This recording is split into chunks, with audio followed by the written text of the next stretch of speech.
Captain Lee Minho stood at the large window of his ship watching space. He had never seen anything so big and scary. The alien ship was moving toward Earth like a giant metal mountain floating in the darkness. It was black as night with strange lights that blinked in patterns he could not understand. The ship was so huge that his own vessel looked like a tiny ant next to an elephant.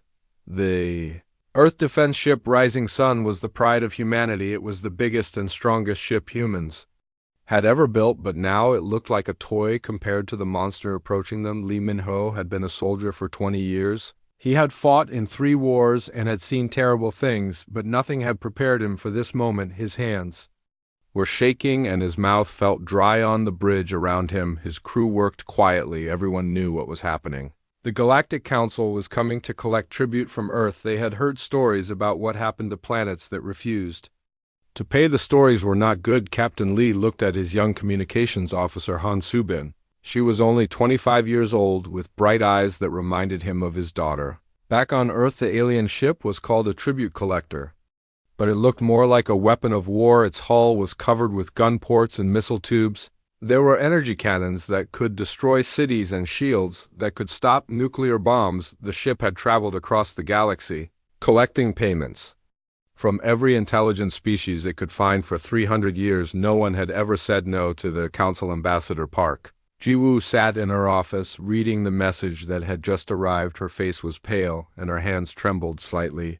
The message was written in perfect Korean, which made it even more frightening. The aliens had studied human languages and cultures. They knew everything about Earth and its people. The translation was so good it seemed like it had been written by a human. The message was simple and direct. Earth had 30 days to prepare its tribute payment. The Council wanted half of all rare metals on Earth. These were the materials used to build computers and spaceships. Without them, human technology would go back hundreds of years. They also wanted 50,000 humans to work in their labor camps across the galaxy. These people would never see Earth again. The worst part was the demand for all human military technology. Every weapon, every ship, every defense system had to be given to the Council. Earth would be left completely helpless, unable to defend itself against any threat. The message explained that this was standard procedure for all new species joining the Galactic Community. Ambassador Park had studied alien cultures for 15 years. She knew the Council ruled over 10,000 different species across the galaxy. Some paid tribute in gold and jewels. Others gave up their strongest warriors or their most beautiful art, but everyone paid. The Council had the biggest military force in the universe. Anyone who refused was destroyed completely. She thought about the Kalari civilization. Their planets had been turned into dead rocks. Floating in space, the Council had used weapons that cracked the planets like eggs, killing billions of innocent people. The Kalari had been much more advanced than humans. They had technology that could travel between stars in days, but even they could not stand against the Council president. Kim Tae-hyun received the message while eating breakfast with his family. The coffee cup fell from his hands and shattered on the floor. His wife asked what was wrong, but he could not speak. He kissed his children and told them he loved them. Then he called for his emergency helicopter. The underground bunker beneath Seoul was the most secure place on Earth. It had been built during the Third World War and could survive a direct nuclear attack. The world's leaders began arriving within hours. Each person who entered looked older and more tired than when they had left their homes. Everyone knew this might be the last free decision humanity would ever make. General Choi So-young spread her military reports across the big table. The numbers were terrible. Human had only 100 spaceships. The Council had more than 1 million. Their smallest ships were bigger than Earth's largest battleship. Human weapons could barely scratch Council armor, while Council weapons could destroy entire cities with one shot. Dr. Yoon Hae-jin was the smartest scientist on Earth. She had studied physics and engineering at the best universities and had helped design humanity's first starships. But even she could not find a way to fight the Council there. Technology was thousands of years ahead of anything humans had created. Their energy shields could stop any weapon humans could build. The meeting lasted for 18 hours. The leaders talked about surrender and negotiation. Some suggested paying the tribute and hoping the Council would leave Earth alone. Others wanted to evacuate as many people as possible to hidden colonies in other star systems, but everyone knew these were just dreams. The council found everyone eventually something strange began to happen as the hours passed. Instead of becoming more afraid, the people in the room started getting angry. These were the descendants of fighters and survivors. Their ancestors had lived through ice ages and plagues and wars that nearly destroyed the human race. They had climbed out of caves and built cities that reached the clouds. They had split the atom and walked on the moon. President Kim stood up and looked around the room at the faces of Earth's leaders. These people represented 8 billion humans who had never bowed down to anyone. The idea of surrendering to alien bullies made something burn in his chest. It was the same feeling his grandfather had described when fighting against invaders during the war. The room became quiet as everyone realized they were thinking the same thing. General Choi nodded slowly. Dr. Yoon closed her reports. Ambassador Park put down her translation of the council message. President Kim looked at each person and saw the same expression. On every face it was not fear anymore, it was determination. Young communication officer Han Soo-bin was chosen to send humanity's reply to the council. Her hands shook as she sat down at the communication console. She had never sent a message that would be read by aliens. Her training had prepared her for talking to other human ships and space stations. But this message would travel across the galaxy to beings she could not even imagine. President Kim stood behind her chair and put his hand on her shoulder. The weight of 8 billion human lives rested on the words she would type into the computer.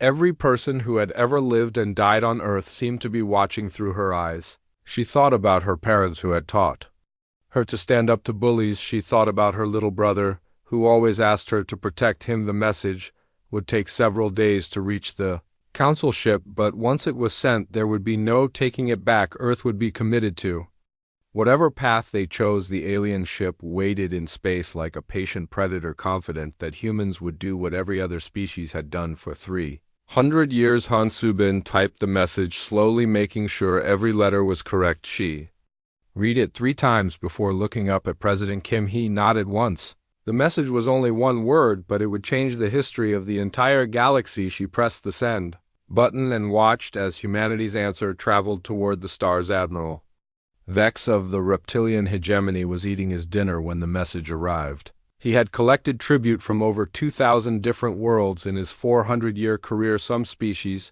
tried to negotiate for more time. Others offered to pay double to avoid giving up their people, but most simply accepted their fate and prepared the tribute payment. His scaled hands picked up the communication device, expecting to read another boring acceptance message. Instead, he saw something that made him drop his crystal wine glass. The glass shattered on the floor of his private dining room, sending purple liquid across the expensive carpet. His yellow eyes stared at the screen, unable to believe what he was reading. The message from Earth contained only one word. It was written in the human language, English, but the translation software made its meaning perfectly clear. Admiral Vex had never seen anything like it in his centuries of service. No species had ever sent such a message to the council. The audacity was beyond his understanding. He called for his communication officer and ordered him to verify the message. Perhaps it was some kind of mistake or translation error, but the officer confirmed that the message was real and had been sent from Earth's government. The single word that would soon become famous across the galaxy was simple and direct. The word was no.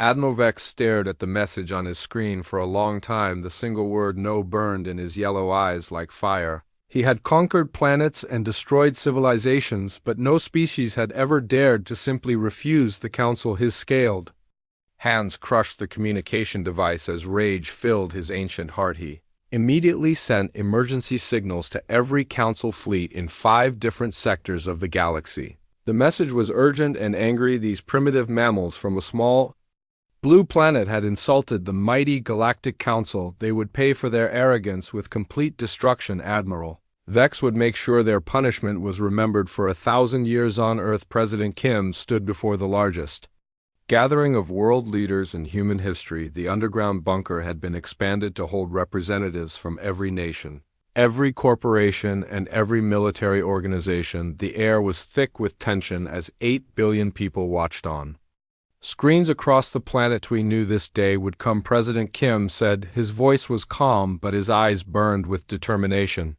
Today we stop being victims and start being human. We have 47 days to prepare for the fight of our lives. Every man, woman, and child on Earth must be ready to defend our world. Dr. Yoon Hae-jin had not slept in 3 days. Her laboratory was filled with scientists and engineers working around the clock. They were taking apart every piece of alien technology. They could find most of it came from crashed ships that had visited Earth decades ago.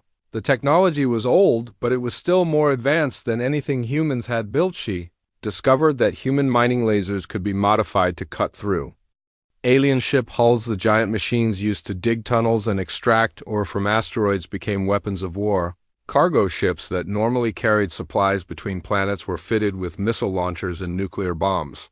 Even civilian transport vessels became potential weapons. Lieutenant Colonel Park Dong-wook was training thousands of new pilots in secret bases around the world.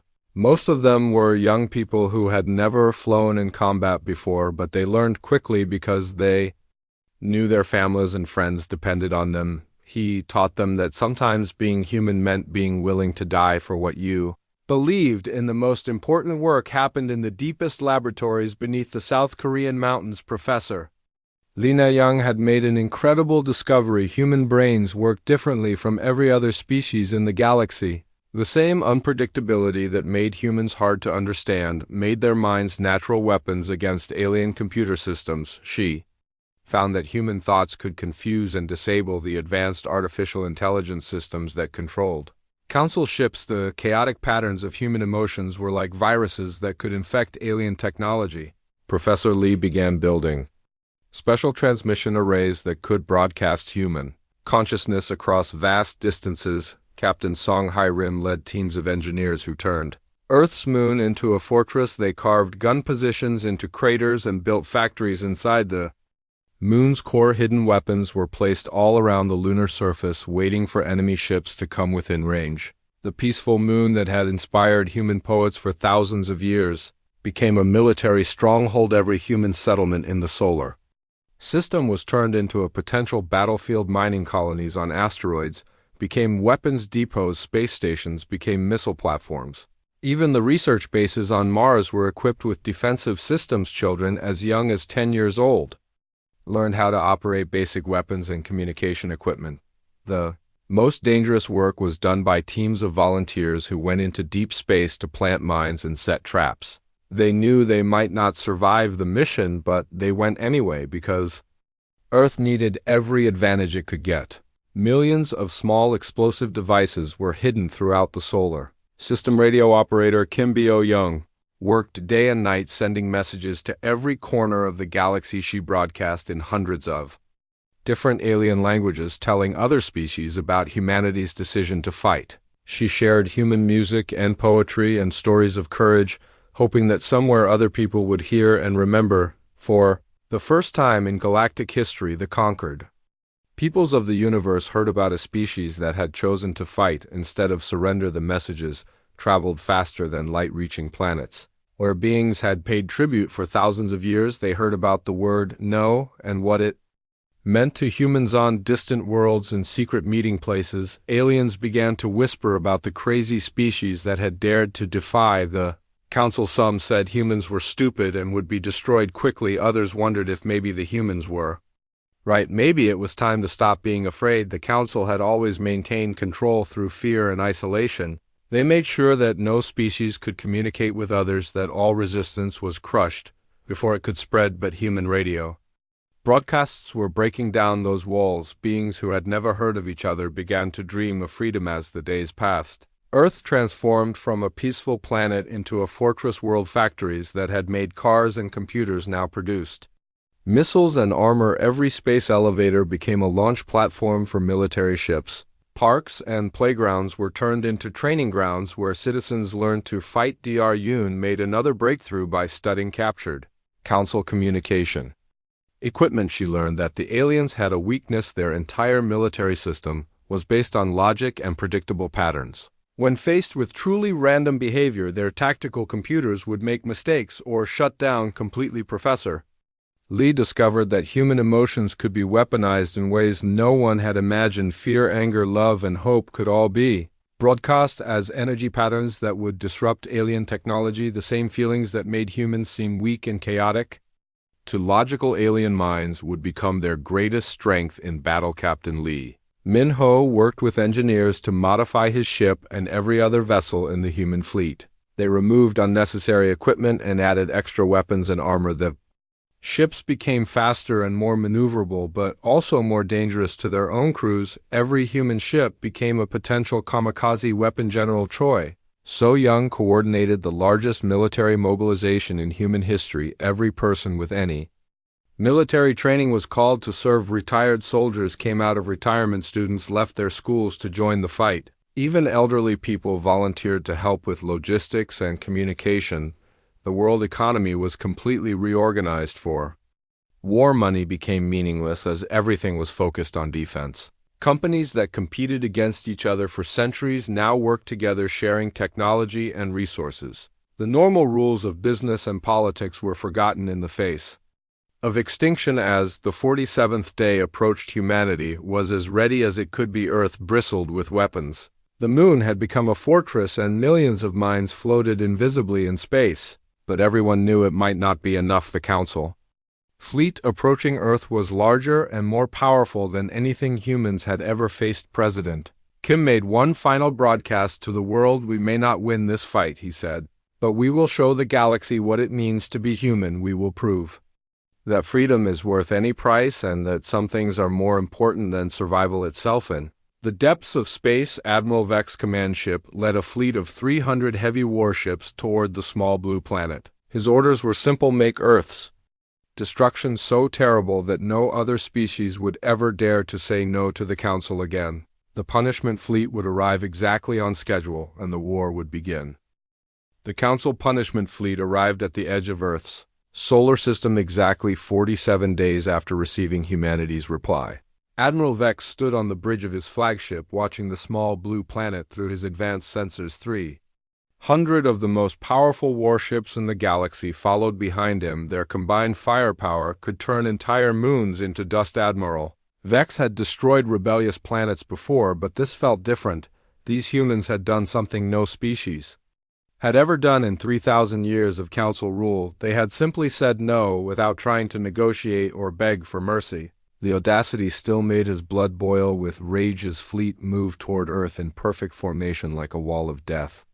Sweeping through space, each ship was the size of a small city covered in weapons that could crack continents. The smallest Council vessel was larger than humanity's biggest battleship. Their energy shields could stop nuclear weapons, and their armor could survive the heat of a star. The first surprise came when the lead ships reached Pluto's orbit. Suddenly, explosions began erupting all around them. Hidden mines that had been invisible to their sensors started detonating against their hulls. The explosions were small compared to Council weapons, but there were millions of them, turning space into a deadly maze. Admiral Vex cursed in his ancient language as he watched his beautiful formation break apart. His ships had to slow down and change course to avoid the minefields. This was not how galactic warfare was supposed to work. The Council always attacked first with overwhelming force.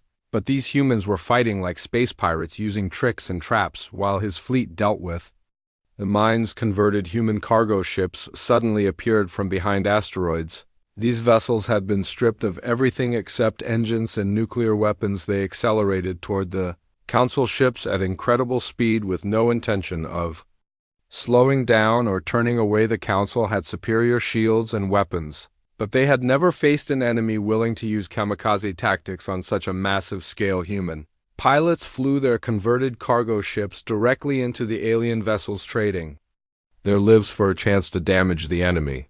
The Council ships destroyed most of the human vessels, but some got through. Captain Lee Min-ho led the Earth Defense Fleet in a desperate charge toward the Council main formation. His 100 ships looked like toys compared to the alien armada, but they moved with a fury that surprised their enemies. Human pilots flew in patterns that made no logical sense, switching between attack and retreat so rapidly that Council targeting computers could not keep up. The real shock came when Dryun's neural transmission arrays activated across the solar system. Suddenly, Council ships were flooded with pure human emotion: rage at being threatened, defiance against impossible odds, hope for freedom, and the absolute refusal to surrender. The chaotic storm of human thoughts crashed against the logical alien computer systems like waves against a seawall on. The Council flagship Admiral Vex watched his orderly battle plan collapse into madness. His artificial intelligence systems began making errors and sometimes shutting down completely when faced with the weaponized emotions. The calm efficiency of his fleet turned into confusion as ship after ship reported system failures. The humans fought like nothing he had ever seen before. They used their own ships as weapons, ramming Council vessels and detonating nuclear bombs at close range. They broadcast their thoughts and feelings as weapons that could disable advanced technology. They refused to follow any logical pattern of warfare. Captain Song Hiram commanded the lunar defense systems from deep inside the moon's core.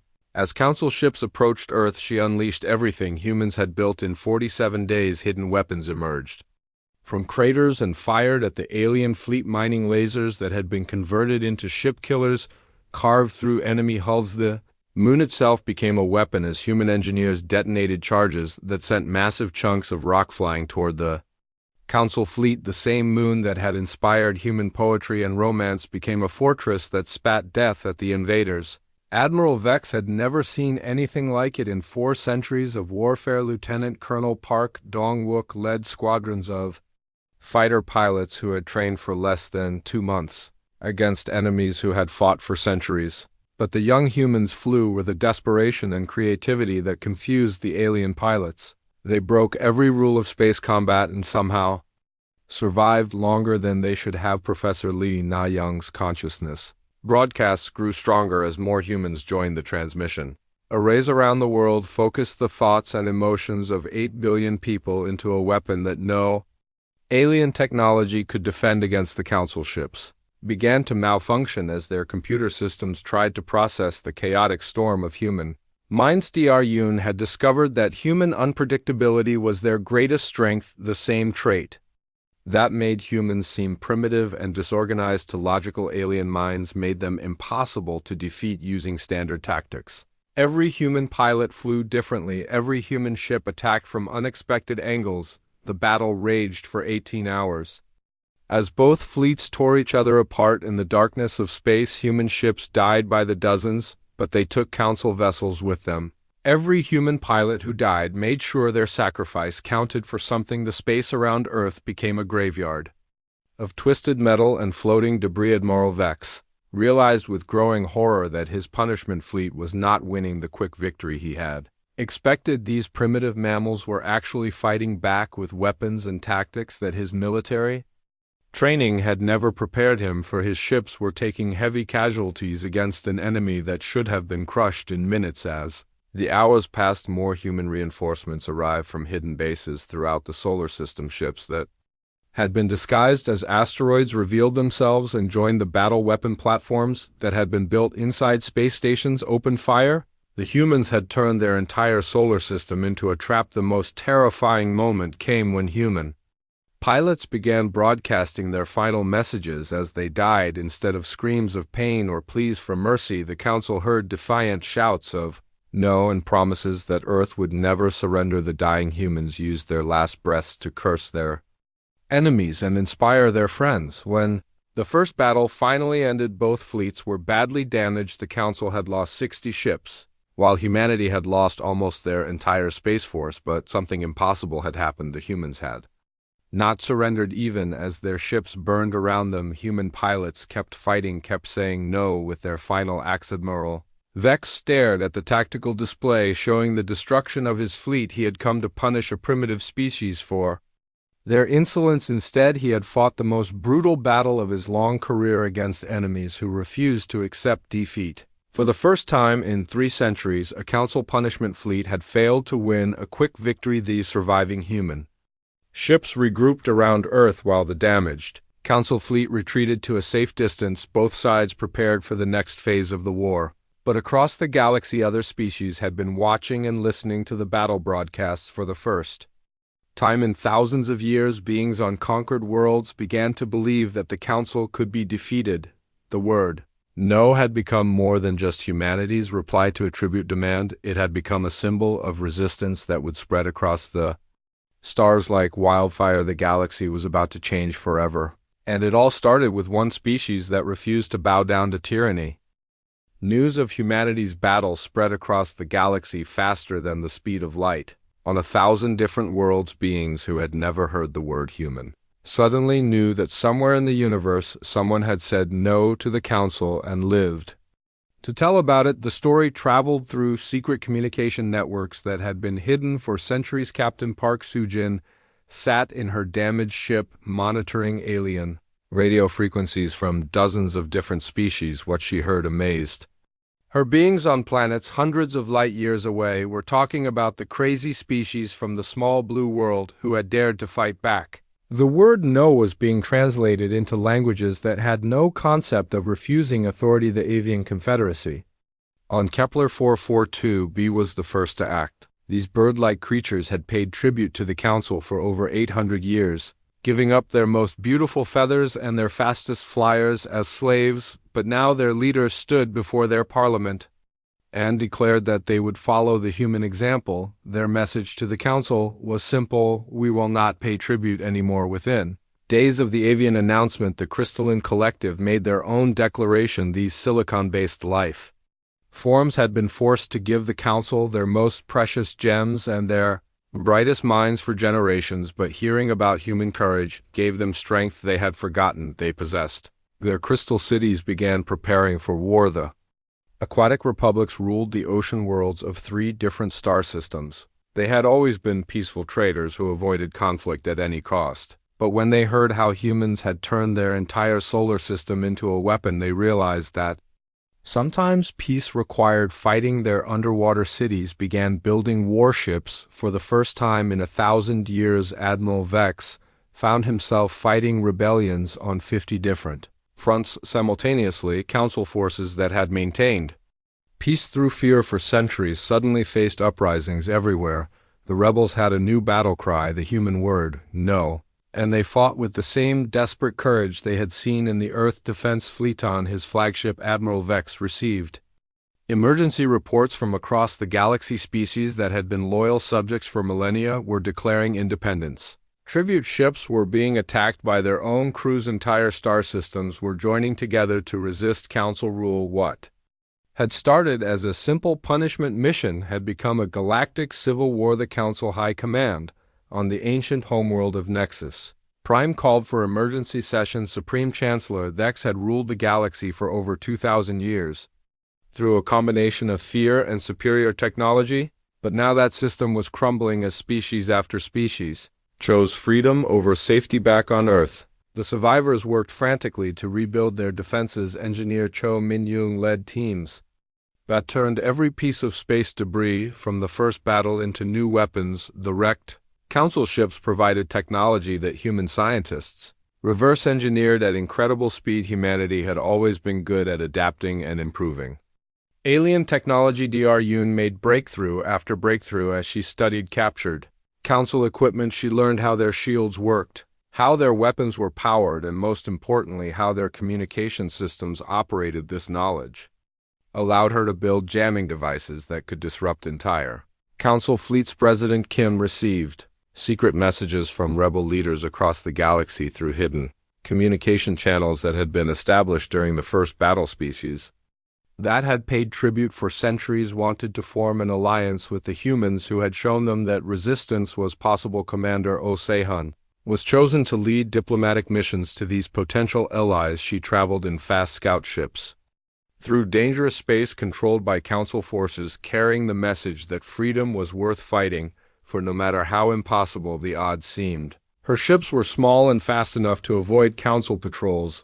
The first secret meeting took place on an abandoned mining station in neutral space. Representatives from 20 different species gathered to hear the human message. Commander Oh stood before beings that looked nothing like humans. Some were made of crystal, others had wings, and still others lived in water-filled tanks. We are not asking you to die for us, she said. We are asking you to live for yourselves. The council has made you believe that you are weak, that you need their protection, but you have survived for millions of years before they came. You have the strength to be free if you choose to use it. The alien representatives listened as Commander Oh told them about human history, about species that had fought against impossible odds, and one she spoke about the American Revolution, where farmers defeated the greatest empire on earth. She told them about small countries that had resisted invasion by much larger enemies. More importantly, she shared the technical knowledge that Dr. Yoon had discovered about Council weaknesses. The neural transmission technology that turned human emotions into weapons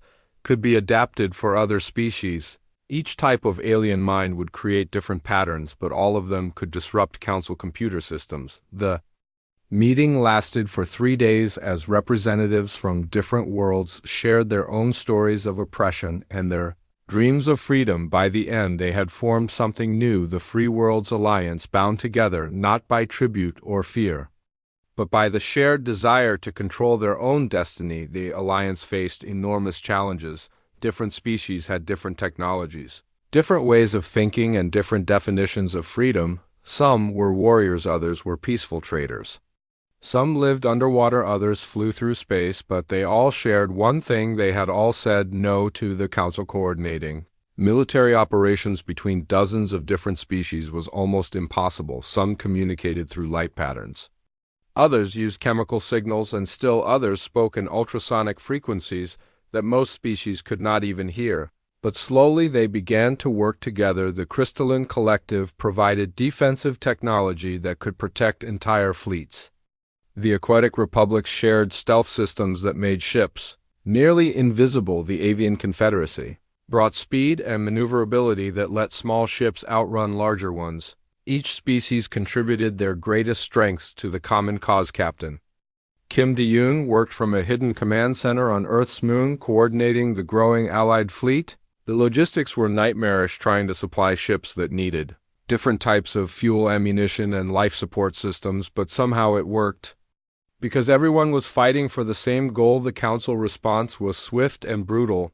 They began using their most terrible weapons, turning entire rebel planets into dead worlds to make examples that would terrify others back into submission.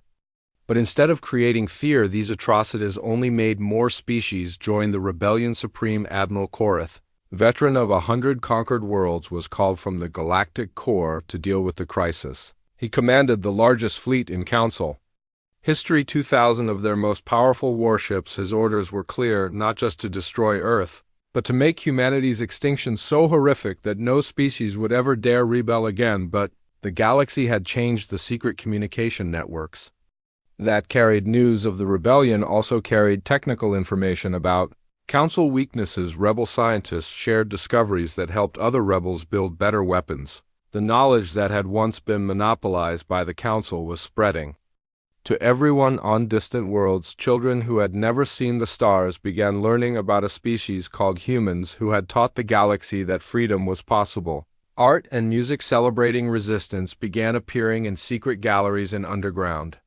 concerts. The Cultural Revolution was as important as the military one. The word no had evolved beyond its original meaning. It was no longer just humanity's reply to a tribute demand. It had become a universal symbol of resistance, translated into 10,000 different languages and adapted to 10,000 different cultures. But the meaning remained the same. As Admiral Korath fleet prepared to leave for Earth, he knew he was not just fighting humans anymore. He was fighting an idea that had infected the entire galaxy, the idea that beings did not have to live as slaves, that they could choose their own path, even if it led to death. The idea was spreading faster than his ships could travel. The second battle for Earth would decide the fate of the galaxy. If the humans could be defeated, the rebellion would collapse, and the Council would rule for another 1,000 years.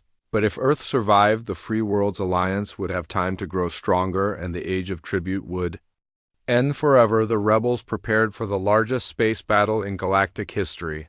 Ships from 47 different species began arriving in Earth's solar system, hiding in asteroid fields and behind planetary shadows. They came knowing they might die, but also knowing they were fighting for something more important than their individual lives. Captain Lee Min-ho, now promoted to admiral after his heroic stand in the first battle, welcomed each new group of allies to Earth. He had never imagined that humanity's simple refusal to pay tribute would inspire beings across the galaxy to risk everything for freedom. But here they were ready to fight and die alongside the species that had shown them courage was possible. The stage was set for a battle that would determine whether the galaxy would remain enslaved or finally break free from 3,000 years of oppression.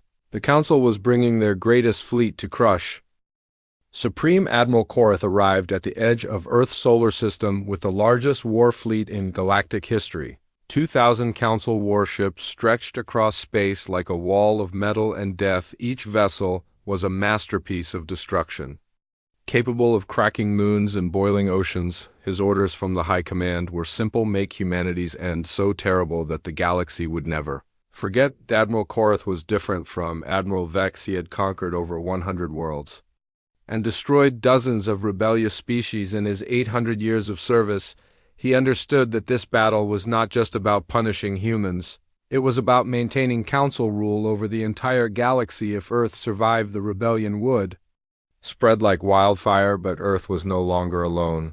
Ships from 47 different species had secretly arrived in the solar system over the past months. They hid in asteroid fields, behind moons, and inside the rings of Saturn. The largest fleet of rebels in galactic history waited for the battle that would decide everything. Lieutenant Kim Dae-yoon coordinated the massive Allied fleet from her command center deep inside Earth's moon. The logistics were a nightmare. Different species needed different types of fuel, had incompatible communication systems, and used weapons that operated on completely different principles. But they all shared one thing: the human word no had taught them that freedom was worth any sacrifice. The Avian Confederacy brought 300 of their fastest ships that could dance through space like birds through air. The Crystalline Collective provided defensive technology that created energy barriers stronger than anything the Council had seen. The Aquatic Republics contributed stealth systems that made entire fleets nearly invisible to enemy sensors. Dr. Yoon had spent months studying captured Council technology and discovered their greatest weakness: their entire military doctrine was based on fear and submission. When faced with enemies who refused to be intimidated, their tactical systems began making increasingly poor decisions. The Council had never learned to fight against beings who were not afraid of death. The neural transmission arrays that had been weapons in the first battle were now communication systems that allowed different species to coordinate their attacks. Human consciousness patterns mixed with alien thoughts created a network of minds that worked together like a single organism. Each species contributed their unique strengths to the collective effort. Admiral Korath began his attack by crossing Neptune's orbit, expecting to face the same desperate resistance that Admiral Vex had encountered. Instead, he found himself fighting a coordinated enemy that used tactics he had never seen before. Aquatic Republic submarines emerged from Jupiter's methane clouds, while Crystalline Collective ships created interference patterns that confused his sensors. The battle began with the largest space engagement in recorded history. Millions of missiles and energy beams lit up the darkness as 2,000 Council ships faced off against 3,000 rebel vessels. The rebels were outnumbered in terms of firepower, but they fought with a unity and determination that the Council could not match. Captain Song Hiram commanded the lunar defense fortress that Earth had become.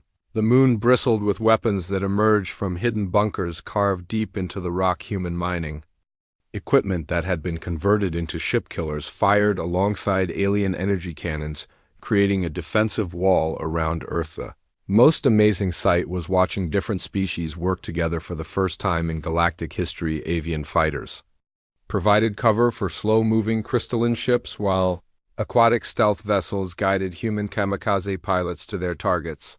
Each species had learned to trust and depend on the others, despite their vast differences. Professor Lee Na-young's consciousness broadcasts reached new levels of power as billions of minds from dozens of different species joined the transmission. The combined thoughts and emotions of the Free Worlds Alliance crashed against Council computer systems like a tsunami of pure willpower. Logic-based artificial intelligence could not process the chaotic storm of organic consciousness. Admiral Korath watched his carefully planned battle dissolve into madness as his ships began malfunctioning under the rebel consciousness attacks. His tactical computers gave contradictory orders. His communication systems filled with alien emotions, and his weapon targeting became increasingly unreliable. Rebels used tactics that violated every rule of civilized warfare. Human pilots still flew suicide missions into Council ships, but now they were joined by avian pilots who could navigate through defensive fire, and crystalline beings who could survive direct hits that would destroy other species. The Council faced an enemy that refused to fight by the established rules. Dr. Yoon made another breakthrough during the battle by combining human technology with alien sciences. She created hybrid weapons that used crystalline energy focusing combined with aquatic stealth technology and human unpredictability. The result was devastating to Council forces who had no defense against such combinations. The second day of battle saw the tide turning in favor of the rebels as more species arrived to join the fight. Gaseous entities from the nebula worlds brought ships that could phase in and out of normal space. The silicon miners contributed vessels that could tunnel through solid matter. The plasma dancers added fighters that moved like living energy. Commander Oh Se-hun led diplomatic teams that convinced neutral species to join the fight. During the actual battle, her ships raced between star systems carrying proof that the Council could be defeated. Species that had been undecided for months suddenly chose sides when they saw the rebels holding their own against the mighty Council fleet. The most crucial moment came when Admiral Korath ordered his ships to target Earth directly with their planet-killing weapons. The massive energy cannons that could crack continents began charging for a final devastating attack. But the rebel fleet threw everything they had at the Council flagship. Admiral Lee Min-ho led a desperate charge of human ships directly at Admiral Korath's vessel, knowing it was probably a suicide mission, but he was joined by captains from 46 other species, all willing to die to protect the planet that had shown them courage was possible. Their combined assault overwhelmed the Council defenses. The third day of battle became known as the Day of Choosing. As species across the galaxy watched the live broadcasts and decided whether to join the rebellion or remain loyal to the Council. Entire sectors declared independence while others sent reinforcements to help. The Council of the Galaxy was literally choosing sides in real time. Admiral Korath's flagship was crippled, but not destroyed. When the rebel assault finally broke through its defenses, the ancient warrior found himself facing enemies he could not understand. Beings who fought not for conquest or tribute but for an idea. The concept of fighting for freedom was so alien to him that he could not develop effective countermeasures. The battle lasted 3 full days and nights as both fleets hammered each other with everything they had. When it finally ended, Admiral Korath's massive fleet had been destroyed and the Council myth of invincibility lay in ruins. More importantly, the victory had been broadcast live to every corner of the galaxy. Billions of beings on conquered worlds watched former slaves defeat their masters, and the word "no" became a rallying cry that echoed across 1,000 star systems. The free worlds alliance had proven that the Council could be beaten if enough species worked together. The age of tribute was ending and the age of freedom was beginning. The cost had been enormous. The rebel fleet was badly damaged and millions of brave beings had died fighting for their freedom. But their sacrifice had achieved something that seemed impossible just months before. The galaxy had been shown that resistance was not only possible but could actually succeed on Earth. President Kim addressed the alliance from the rebel-strewn command center. "We did not start this war to become conquerors," she said to representatives from dozens of worlds.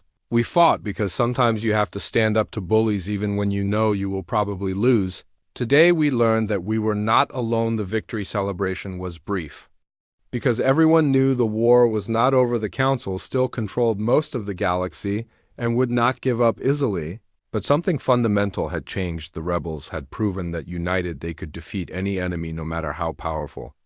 The galaxy would never be the same. News of the victory spread faster than Council ships could travel. Rebellions erupted on planets that had been peaceful for centuries. Species that had never heard of humans began using the word "no" in their own languages. The simple reply that Earth had sent to a tribute demand had become the battle cry of galactic revolution. 6 months after humanity's first no to the Council, the galactic map had completely changed. The Council's empire, built on 3,000 years of fear and tribute, was crumbling as species after species declared independence. What historians would later call the No War became the fastest collapse of a galactic government in recorded history. The Council remnant forces retreated to their core worlds, no longer the masters of the galaxy, but just another group of planets trying to survive in a universe that had remembered how to say no. Some Council species actually joined the free worlds. Alliance, tired of their own government's endless wars and oppression. Admiral Lee Min-ho, promoted after his heroic leadership in both battles, met with representatives from over 200 species at the Treaty of Luna. The meeting took place in the same underground chamber where Earth had first decided to resist, but now it was filled with beings from across the galaxy. Instead of the old system of tribute and submission, they created something entirely new, the Free Worlds Alliance, where every species had an equal voice regardless of their military strength or technological advancement. The treaty was written in over 500 different languages and communication methods. The Alliance faced enormous challenges in its early days. Different species had completely different ideas about government, law, and social organization. Some were hive minds that thought as one, others were fierce individualists who valued personal freedom above everything else. Some lived for thousands of years, while others had lifespans measured in days. Captain Park Soo-jin, now promoted to admiral, was chosen to lead the Alliance fleet. Her experience fighting alongside different species made her the perfect choice to command the diverse forces. The fleet became a symbol of unity, with ships from dozens of worlds flying together in formations that would have been impossible under Council rule. Dr. Yoon's research into consciousness transmission became the foundation for new technologies that helped different species understand each other better. The neural arrays that had once been weapons became tools for empathy and communication. The galaxy was learning to connect through understanding rather than fear. The most important change was what happened to the concept of tribute itself. The word disappeared from galactic languages, replaced by ideas like cooperation, partnership, and mutual aid. Species that had once been forced to give their wealth to the Council now chose freely to help each other. President Kim, now elderly but still sharp, spoke at the Alliance First Assembly. "We did not start this war to become conquerors," she said. To representatives from 1,000 worlds, "We fought because sometimes you have to stand up to bullies even when you know you will probably lose. Today we all learned that freedom is not something someone gives you, it is something you take." The Alliance thrived not because its members were forced to contribute, but because they wanted to help each other. Species shared their knowledge, technology, and resources, freely, creating an explosion of scientific and cultural advancement that surpassed anything seen under Council rule. Professor Lee Na-young established the Institute for Consciousness Studies, where beings from different worlds came to learn about the power of unified thought. Her research showed that when different types of minds worked together, they could achieve things that no single species could accomplish alone. The galaxy began to heal from millennia of enforced servitude. Art, music, and literature flourished as species no longer had to hide their cultures from Council censors.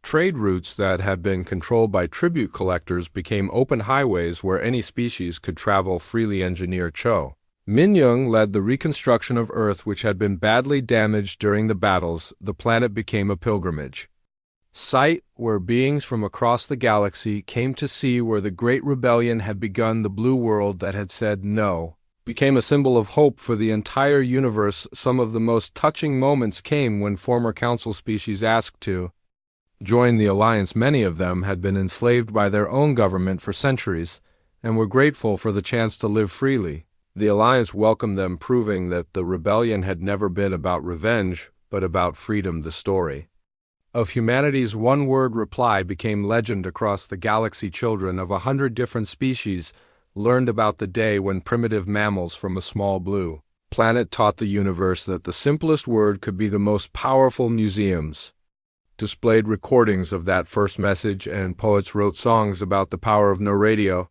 Operator Kim Bio-young, now head of Alliance Communications, continued to broadcast messages of freedom and hope to every corner of the galaxy. Her voice became known on worlds she had never visited, carrying news of liberation and the possibility of a better future. Years passed and the Alliance grew stronger. New species joined, regularly bringing their own unique contributions to the galactic community.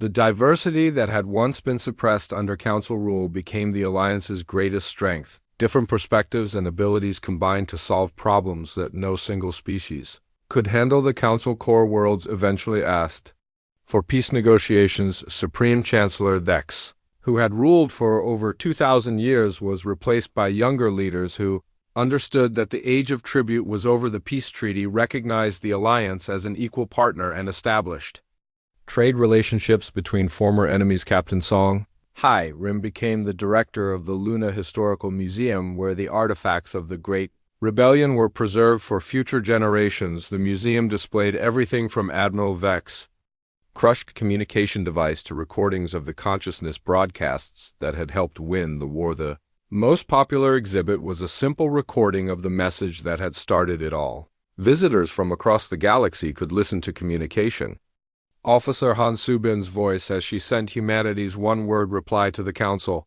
The recording was played in every known language, but somehow the original human word "no" retained its power in any translation. Dr. Yun continued her research into the connections between different types of consciousness. She discovered that the diversity of galactic life was not a weakness to be controlled, but a strength to be celebrated. Each species' unique way of thinking contributed something valuable to the Greater Holy Alliance. Established the No-Day holiday celebrated on the anniversary of humanity's first refusal to pay tribute. The celebration was different on every world, reflecting each species' own culture and traditions, but all of them honored the courage to stand up against oppression. Schools throughout Alliance